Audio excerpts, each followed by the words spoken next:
Hello and welcome to another Guardians of Wiltshire video. I'm your host Dewey, and this week on Sandfall of the Legions, the Black Gate opens.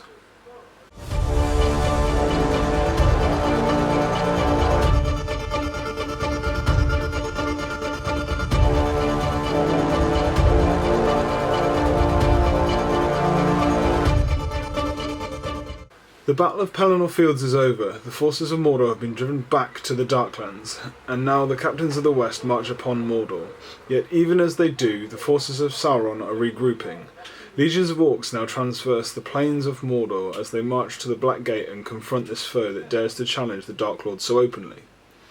As the Black Gate opens, the mouth of Sauron, an emissary of the Dark Lord himself, rides out to greet the captains of the West before the full force of Mordor is unleashed upon them. From the bowels of the Darklands, vast legions of orcs lurch into battle, driven by an implacable will of their master.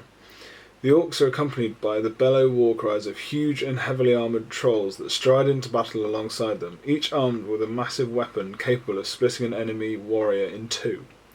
At the head of this army, Sauron has deployed some of his deadliest generals, all of whom now fight as a last defence between the Dark Tower of Barad-dûr, where the Dark Lord resides, and the hosts of the heroes of the West.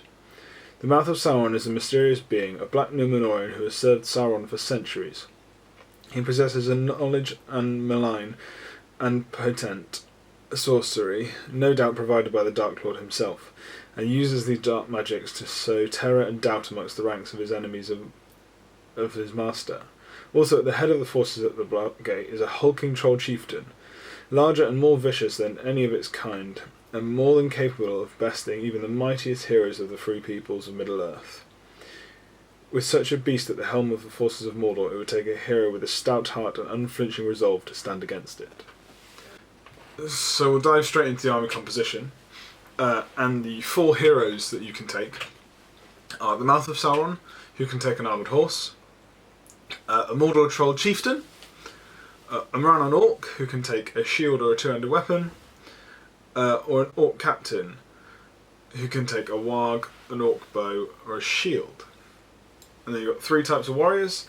So you have an orc warrior who can take a banner, an orc bow, a shield, a spear, a two-handed weapon, a Maranon orc who can take a banner, a shield, and a spear, and a Mordor troll who can take a war drum. So not a massive range of options, but plenty of hard-hitting, high-defense models if needed. Additional rules. The Black Gate opens force must include a Mordor troll chieftain. This Mordor troll chieftain is counted as being a hero of valour and must be the force's leader. Additionally, additional Mordor troll chieftains remain as normal. So that just means that the one that tries to kill Aragorn has to be your leader, and he can take 3 more troops than he normally would able to. So special rules. Greatest of the trolls. The troll chieftain that duels with Aragorn is unlike the others of its race, tougher, more powerful, and far more deadly. The Mordor troll chieftain that is your leader gains fearless and an extra point of might, will, and fate. So that's huge. So that saves him to a 3/2/2 troll chieftain with fearless, which is one of the downsides of the Mordor troll chieftain. His courage is not as high as you would like for a hero. So the second special rule, the hordes of Mordor. Countless orcs streamed out of the Black Gate, and when they fight in numbers they become even more ferocious. Mordor orc models gain a bonus of +1 to wound in a duel in which they outnumber their opponent in the fight. Note that supporting models do not count for either side for the purposes of this rule. So this is cool. So say you're base to base 2-on-1 against your opponent, your orcs get a +1 to wound, and if you're taking Moranons, then that's especially deadly. I think it's a pretty cool list. Kind of shows or at least the rule. At least it shows the when orcs are really pumped out in numbers, you're looking to swamp your enemy as much as possible. So designer's notes. This legendary legion represents the forces sent forth by the Dark Lord from the Black Gate in his final attempt to break the free peoples of Middle-earth. It is formed by countless orcs and fearsome heroes, all of which pose a real threat to the captains of the West and their armies. Although Nazgûl were present at the Black Gate, they did not march with the army when the gates opened and acted independently from the rest of the force that was there, not so much leading them but aiding them when they eventually joined the battle. It is for these reasons that Nazgûl are not included in this legendary legion. In the film, Aragorn is confronted by a Mordor troll chieftain that seems more than a match for the King of Gondor. In fact, the hulking beast could have beaten Isildur's heir had Frodo not destroyed the ring when he did. To give the King of Gondor a worthy adversary, we decided the Blackgate Open's force must include a Mordor troll chieftain. However, this troll is much more deadly and foe than the regular troll chieftain, as it gains an additional point of might, will, and fate. So yeah, a really cool, really themed force, like with all the legendary legions. I think it potentially could be all right. Maybe at lower points. I'm not too sure. I've seen a few people take the list, but I know it has a few weaknesses. So we'll come back with a hierarchy of heroes.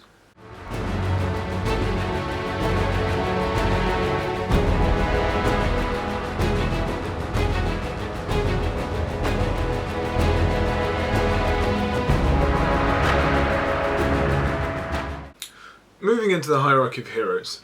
We'll do how we normally do, have a 450, 600 and 750 point list, or at least hierarchy, sorry.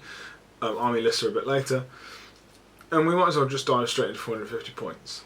So at 450 points, I think you should be taking a Mordor Troll Chieftain, because you have to, and the Mouth of Sauron. I think they give the best utility of the list, and the flexibility and the bonuses the Mouth of Sauron brings, I think are really crucial. So moving on to 600, again, Troll Chieftain, then the Mouth of Sauron. Then personally I'd take a Run-on Orc Captain, and then an Orc Captain if you wish.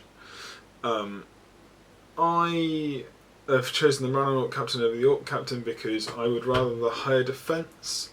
I think you're going to try and be putting a few models in this list, so having one model on a warg isn't necessarily a benefit, especially if you can only get to defence 6, whereas your Run-on Orc Captains can get to defence 7, if I'm correct.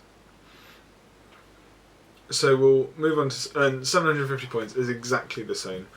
There's only 4 heroes in this list and they're captains, so you kind of can take them in whichever order you think, the captains, but I do think the Troll Chieftain and the Mouth of Sauron are the standout heroes. So we'll come back with the army lists next.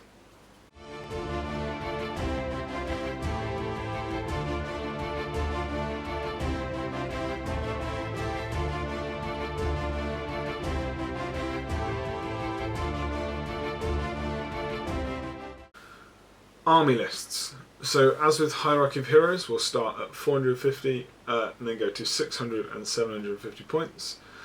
I think that this list you probably want a few more, but you have the option of monsters, and I'll kind of run you through my thoughts as we go through. So 450 points. Warband 1. Troll Chieftain, 6 Run-on Orcs with shield, 5 Run-on Orcs with shield and spear, 1 Run-on with a spear. Warband 2 is a Mouth of Sauron with an armoured horse, 6 Run-on Orcs with shield, 4 Run-on Orcs with shield and spear, 1 Run-on Orc with a spear, and 1 Run-on Orc with a banner. So this has 26 models, a banner, 5 might, Heroic Strike and Heroic March, and your Heroic Strike is at base fight 7 if I remember correctly. You have the Mouth of Sauron, who can cast a few spells for you. You have a monster in your Troll Chieftain, which is always crucial. And the majority of the list are Strength 4 and... no, all the list is Strength 4 and the majority Defense 6, apologies. So I think this has a good basis of an army. I think 26 models at 450 points is pretty good. It's about what I'd normally look for. And having a monster and a little bit of a spellcaster in there as well is definitely worth it. So if we move on to 600, I only have 2 warbands in this one. So I have a Troll Chieftain, 7 run on Orcs with shield, 6 run on Orcs with shield and spear, 1 run on Orc with a banner and a spear. And then warband 2 is the Mouth of Sauron with armoured horse, 6 run on Orcs with shield, 6 run on Orcs with shield and spear, and 1 Mordor Troll with war drum. So this has 29 models, a banner, a drum for all of Mordor, which I think is pretty big, 5 might, heroic strike, heroic march. You run on the Mouth of Sauron as your spellcaster, so obviously you can tie up a few heroes. You have 2 monsters this time, and everything is strength 4, and all bar 1 is defense 6 at least. So I think the inclusion of the Mordor Troll obviously it restricts the numbers quite a lot. But I think having that war drum, so you don't have to use any of your might for heroic marches, is amazing. And having 2 monsters and a small spellcaster at 600 points, when one of the monsters is a 3 might hero as well, is actually quite strong. I think it could do relatively well. Obviously, you don't want your Mordor Troll getting tied up with their big hero. You want to send your Troll Chieftain at them, ideally. So we'll move on to 750 points. So warband 1 is the Mordor Troll Chieftain again, with 6 run on Orcs with shield, 6 run on Orcs with shield and spear, 1 run on Orc with the kitchen sink, so banner, shield and spear. Warband 2 is Mouth of Sauron with an armoured horse, 6 run on Orcs with shield, 6 run on Orcs with shield and spear, and again the Mordor Troll with the war drum. And then warband 3 is just to fill out some numbers, so you've got a run on Orc Captain with shield, 6 run on Orcs with shield, 6 run on Orcs with shield and spear. So this has 41 models, a banner, the war drum for all of Mordor. He has 7 might now.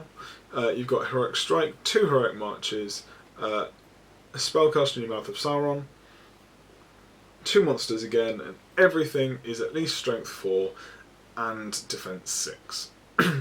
So I've chosen not to include standard Orc warriors in any of my lists because this is a Black Gate army, and the Black Gate is in the run-on, and for me it was more thematic in my head, and from memory in the films they don't necessarily have standard Orcs there, so I've just gone with the pure, heavily armoured, solid run-on Orcs. I think this final list could do quite well. You are lacking kind of any versatility really. You're pretty much you've got a plan and you've got one plan. You're going to go forward and you're going to try and crush the enemy. You've got your troll with your war drum who can do that quite quickly and get you places quite quickly. And you can have the 2 monsters again to throw in. All in all, I think this list is pretty good. I haven't seen it played a lot. At least near the higher tables. I think it's got its place. I'm not entirely sure at what points values because I've not personally played it. But like all these Legendary Legions, I think they're good for the game, and I enjoy reading them and planning lists for them. So if you've liked this video, if you've enjoyed this video, please comment, like, share and subscribe, and we'll see you soon.